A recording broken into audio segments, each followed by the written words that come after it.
So where is this? Basically, what we're under right now is what's called the colonnade.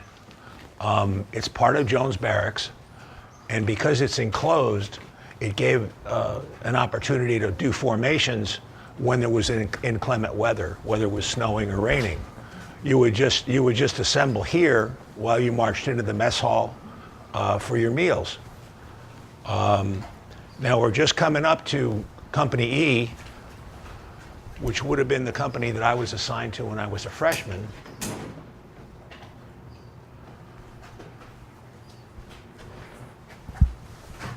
My first room was right in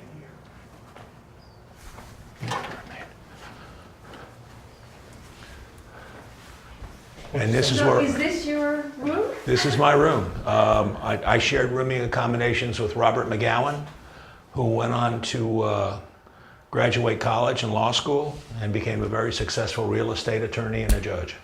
And I'm in contact with him. We both graduated in 1966.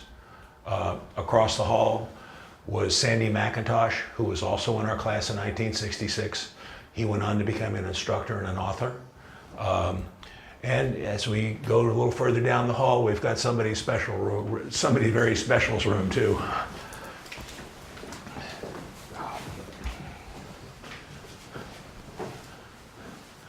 There were 8 cadets on this floor, and as I mentioned, there's probably 220 to 240 cadets in Jones Barracks at one time.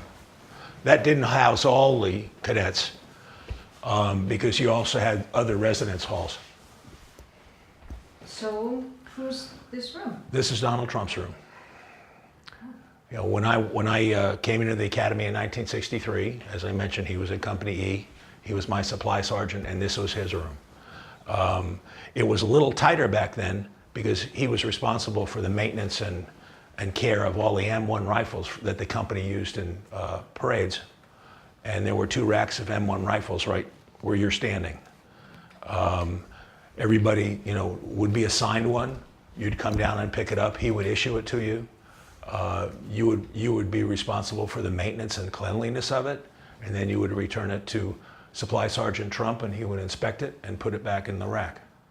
And that's what you were responsible for. That was one of the things that you learned. So yeah, he manages a He- rifle. yes. And can you tell us something that you have a memory with him, like regarding like rifles?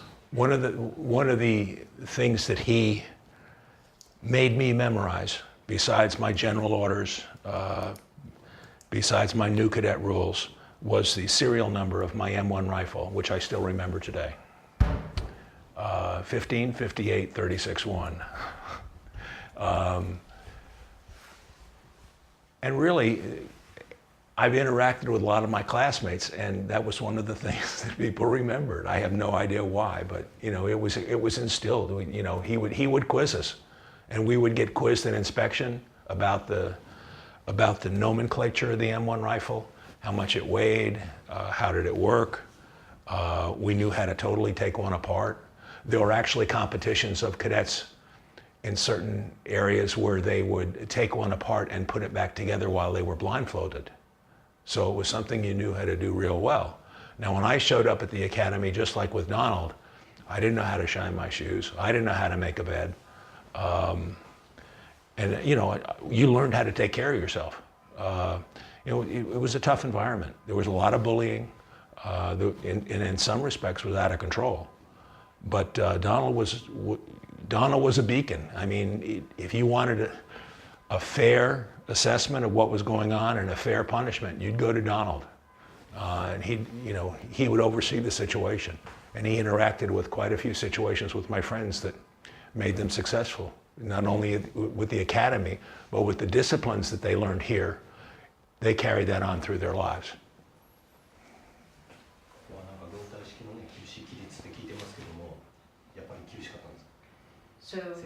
So because this is based on the military, it was really the school for military, so Right. and then designated school. So was it really tough environment or really strict discipline and all that not the regular young people would experience? Like, Oh no, it was compared to today. It was off the scale. At 6:25 in the morning, a bugle woke you up. You had responsibilities to get dressed, get ready for first mess. You marched to first mess. You came back. You put your room in order, and basically the rooms were inspected on a regular basis, and they had to be proper, otherwise you'd get demerits. And that would reflect not only on you, but it would reflect on the company. And when it came to competition, that would be critical, because as I mentioned, it was very competitive, and you had to learn how to take care of yourself. After you got back from first mess, after you got done cleaning up your room, then you went to class. I believe there were 4 classes in the morning. Then you came back for lunch. You marched into lunch. Done with that, you came back out. You had classes in the afternoon. After classes were over, you had extracurricular activities, which could be anything from chess club, Spanish club, mathematics club, to baseball, football, hockey, any extracurricular activities. Then you came back and got ready for supper, for third mess. You marched into third mess. You came out. You went into study hall. You went to sleep. And that was the routine. And it was very disciplined. And one of the things you really learned was you learned how to manage time. And that really helped a lot of cadets, a lot of my friends as well. 当時トランプはここでの生活態度っていう意味ではどうだったんですか？ So when he was, Mr. Trump was in this Jones Hole, how was he like? Was he? I'm sure he's as a senior, he oversees people and his company. But how was he like? When he was in this room in this company, he was quiet. He was a good student. He accepted his responsibilities and carried them out. As far as I could tell, he was a very good supply sergeant. Our company usually did pretty well in inspections and in competitions. When he became a senior, he was promoted to be a captain, and his room would have been in the academic building on the top level that was reserved for senior staff. I believe he was captain of operations, but he also was in charge of the honor guard. The honor guard was a special unit that would be involved with parades that were in New York, Columbus Day Parade.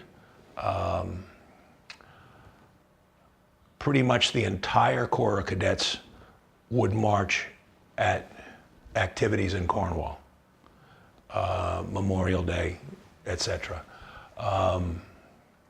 One of the stories that I was privy to learn was while Donald was in charge of the honor guard at the Columbus Day Parade marching up Fifth Avenue, he commented to one of the senior tactical officers, whose nickname was Ace, and his name was Ace Castellano.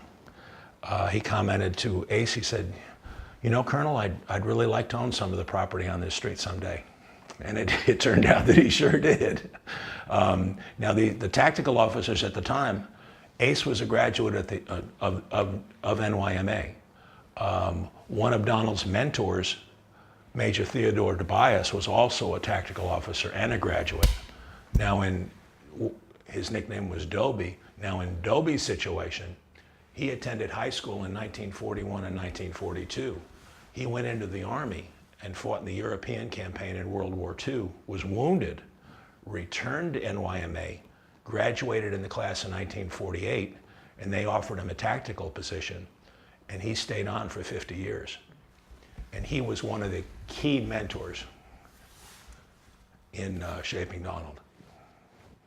Donald was a little rambunctious, I believe, his first year, or at least that's what I've heard. And under the auspices and the guidance of Ted Tobias, he learned discipline, and he learned how to respond to the military and competitive environment.